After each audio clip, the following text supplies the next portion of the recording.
Michel Delorgeril, merci de passer ce temps à répondre à nos questions. Est-ce que actuellement vos travaux, vos recherches commencent à émerger un petit peu et titillent les oreilles des instances décisionnaires? Oui, on peut dire qu'on est dans une phase, critique, dans une phase transitoire où les théories que nous défendons sont en train de prendre le pas sur les vieilles théories, sur l'archaïsme, on va dire, académique. Et on peut dire aussi que ça suscite des réactions d'hostilité, bien sûr, mais aussi, je dirais, des réactions de peur. De peur, ouais. De peur de la part de l'establishment, comme on dit, universitaire notamment. Je dirais même quelque chose qui ressemble à de la souffrance chez les gens qui voient leur vieux monde s'effondrer au profit d'un... Oui, je pense, c'est mon impression actuelle.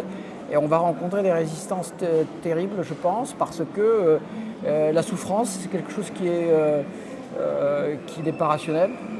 Et les gens organisent toutes sortes de réactions, de défense. Ils s'entourent d'abord, ils nient, c'est le déni habituel. C'est pas moi, c'est pas vrai, c'est pas possible.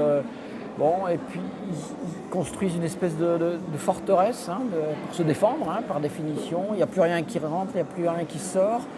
Et ce que l'on voit actuellement, sans exagérer, c'est une espèce de paralysie intellectuelle, paralysie de l'esprit, chez les gens qui sont opposés aux nouvelles théories. Mais pourtant, vos recherches sont tangibles. Les résultats sont tangibles. Il n'y a pas que les miennes. Oui, j'imagine. Oui. La page est en train de se tourner, mais comme vous savez, les ruptures se font dans la douleur. C'est ce que nous... Pour des sociologues, la phase actuelle est absolument passionnante. On est en phase de transition. Vous pensez vraiment que dans peu de temps, ça risque de basculer? Alors ça peut basculer dans différentes directions parce que des intérêts divergents sont en train de s'opposer. Il y a bien sûr la vérité scientifique, l'intérêt des patients et même du corps médical, on peut dire ça comme ça, l'intérêt de la société. Et puis il y a des intérêts industriels qui s'affrontent et en particulier il y a des nouveaux joueurs dans le monde du cholestérol et des médicaments anti-cholestérol. C'est les nouveaux anti-PCSK9, c'est des médicaments anti-cholestérol injectables, pour lesquels on n'a aucune évidence que ça serve à quelque chose pour la santé des gens, mais qui constitue vraiment un challenge crucial pour l'industrie pharmaceutique. Vous continuez à le dénoncer, j'ai la sensation aussi qu'il y a une nouvelle actualité qui est chaude là. Vous avez écrit un bouquin. Voilà, alors nouveau bouquin.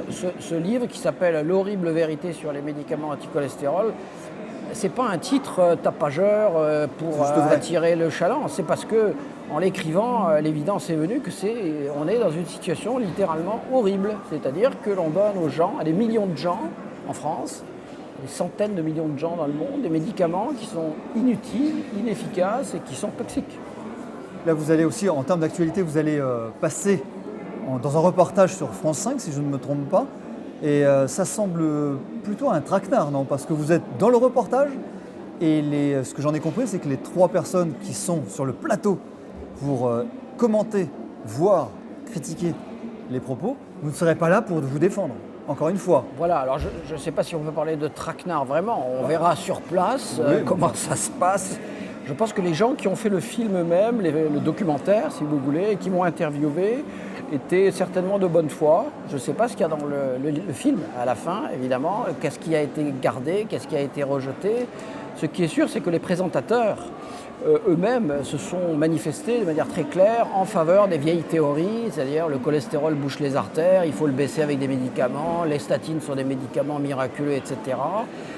Et c'est vrai que le plateau télé qu'il y a après le film est composé donc des 2 présentateurs qui sont complètement opposés aux nouvelles théories, et ils ont invité exprès évidemment 3 personnes qui sont plutôt favorables à leur théorie, mais on ne peut pas à l'avance, on n'est pas des paranoïaques, on ne peut pas à l'avance savoir si l'actualité récente, scientifique et médicale, va inciter ces 3 témoins, présentés comme objectifs, à de la modération. Mais justement, la modération, on n'a plus le temps de la modération. Maintenant, il y a des gens qui s'empoisonnent tous les matins, tous les soirs avec des comprimés. De santé. Il y a une urgence. Et si vraiment là, c'est toute notre société, c'est tous les gens de bonne foi qui doivent maintenant réagir et à dire arrêtez cette barbarie. En tout cas, votre combat, vos recherches continuent.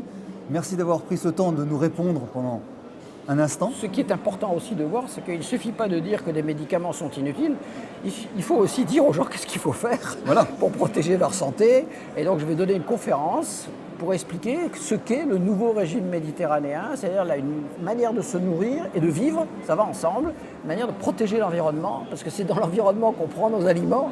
Et même si on sélectionne nos aliments, il faut que cet environnement-là ne soit pas trop contaminé. Et donc tous ces aspects sont extrêmement importants pour protéger notre santé. Pas simplement les maladies cardiovasculaires, mais les cancers, les Alzheimer, les diabètes, l'obésité. En fait, on a l'impression là qu'il y a une espèce d'entonnoir qui est en train de se constituer, où il va falloir faire passer des idées basiques, scientifiques, robustes, et il y aura des résistances.